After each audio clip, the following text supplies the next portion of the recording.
EQC has settled with a Christchurch homeowner just days before their test case was due to be heard at the High Court. Jamie Gibling used his KiwiSaver to buy his first family home in New Brighton after the quakes, believing it had been properly repaired. He later learned the repairs were botched and would cost $300,000 to fix. His onsold test case was supposed to be heard on Monday to clarify who was liable. But today, EQC announced it had reached a settlement with the family, and that agreement would provide a framework for the 54 other claimants, also with Shine lawyers. Finance and EQC Minister Grant Robertson last week announced an onsold settlement kitty of $300 million for the next 12 months.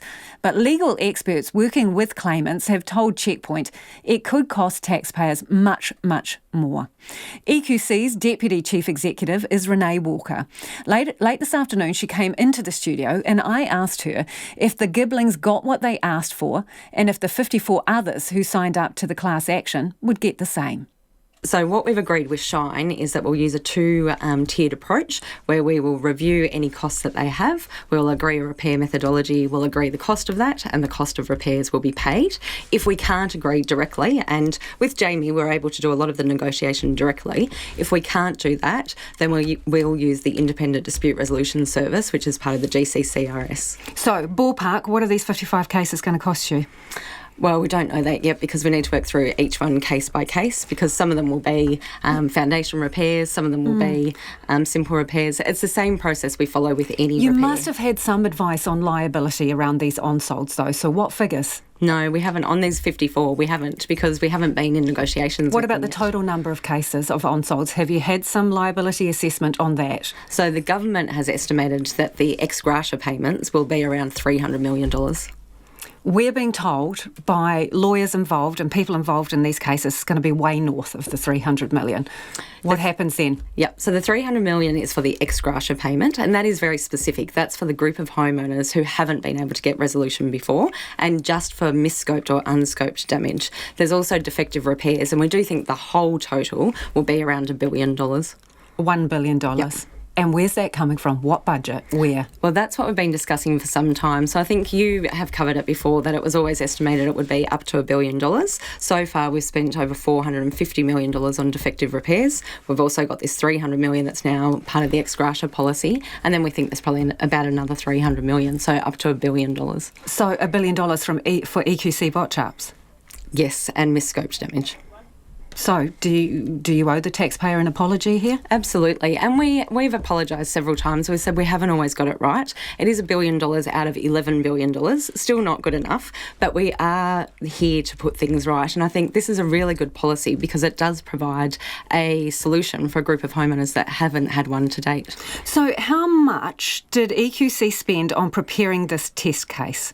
So not just for the Gibling case, but in preparing for onsolds and looking at liability and the Gibling case, the total to date is $1.3 million in legal fees. And again, if we continue down that road, it's not acceptable to the taxpayer. I don't think either of us want to sit here and hear we're paying those types of fees. So it wasn't just about the Gibling case, it was about testing other things and about the onsolds, but it is $1.3 million. Why don't you cut your losses earlier and pay up? Well, everyone wanted to test points of law, so we needed to get through this investigation phase. And now where we are at is we've done the investigation. We believe that it's not going to be a costly or it's going to take too much time, basically, to go through that process. There will still be people that want to test it through the courts and will have to go to court. So that investigative work will still be used probably sometime in the future. But we needed to do this process, and we didn't have the government policy to be able to settle before now. So when did you first get advice to drop this test case? We didn't really get advice to drop the test case. What we got advice on, and the more we learnt through the investigation phase, is the test case, or the case, was very specific to the issues of the case. Yeah, so you realise that the test case is not going to achieve what you want it to achieve. When did you know that? Within the last month. Yet you carried on allowing the other side to make legal preparations? Well, we didn't have the government policy, so we couldn't have settled the cost of repairs. At that point, we were talking about whether we are liable for the cost of repairs. So you knew that this wasn't going to achieve what you wanted to, but you were ploughing on ahead and spending money on legal fees, etc., regardless of the fact that you knew it wasn't going to deliver what was needed? It wasn't whether it was going to deliver what was needed. So we could still go to court and we could win or lose, and then we've still got a group of homeowners. If we went to court and won, we'd still have a group of homeowners for whom there's no solution. So what I think is we've got a government policy that provides a solution to those people. Whether we should have done it sooner or later, it's not worth debating. What we've got now really, is because it's taxpayer money. It's taxpayer money, so a lot of people out there do think it's worth debating. And we think the $1.3 million, in the scheme of the fact that it's going to cost estimated $300 million, is probably a prudent use of that legal cost. I see your number one objective for EQC on your website. It says efficient management and settlement of claims, timeliness and accuracy. How did you do in achieving your number one objective here with onsolds? Once we started engaging with the Gibling family, we've gone from engagement last Thursday until a settlement today. It's been going way longer than last Thursday, so I'm asking you, how did you do when your number one objective is efficient management and settlement of claims? So once we've had the policy to be able to settle onsold overcapped claims, I think we've done very well, because in a week we've settled this claim.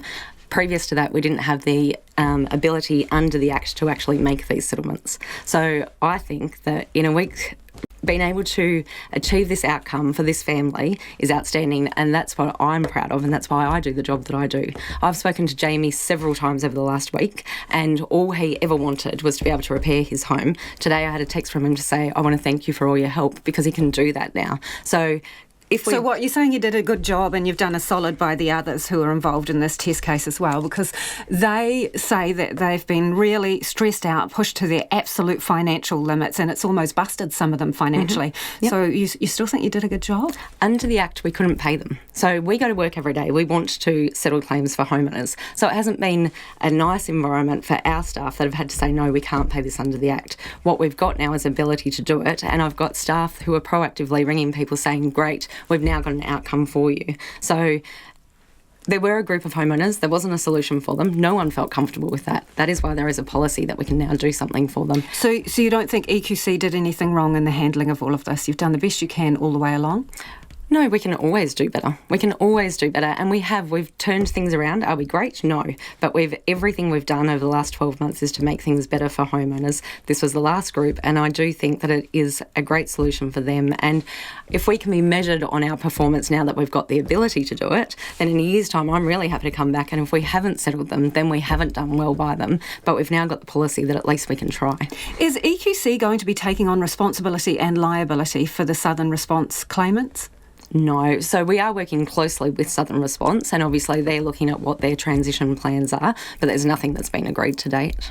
So when the government says it's looking to wrap up Southern Response, EQC is absolutely not taking on those unresolved claims? I think what they've said is that it would be a service like EQC or GCCRS, and we are talking to them about what that may look like, but there's no agreements in place yet. So there's a possibility you could be taking over? There is a possibility. Have you been having any conversations with the Chief Executive of Southern Response, yes. Mr Honeybone? Yes. What's the nature of those conversations? We have a very good working relationship, and we do talk about these things all the time. What specifically? So we have teams of staff that are co-located. I have teams that are co-located in their offices so that we can make sure that we get a streamlined experience for our customers. We've put a lot of improvements in place there. We talk about operational matters. But in terms of maybe taking on responsibility for their claimants and taking on their liabilities, have you had conversations with him about that? We've talked about what that would look like if we had a consolidated claims program, yes. And what about specifically about this system that they had been running with 2 quotes, detailed repair analysis? Have you had any conversations with him about that? Not in detail, no. None at all? No. So Grant Robertson has said today that this is a mess and he's inherited it. Mm. Is he right when he calls it a mess? I think, so I live in Christchurch, Anthony lives in Christchurch. I think we go to work every day trying to do the right thing by people. Could we have done things better? Absolutely. And we've both said that many times. I've always fronted up and said that. I think our CEOs fronted up and said that. Is it a mess?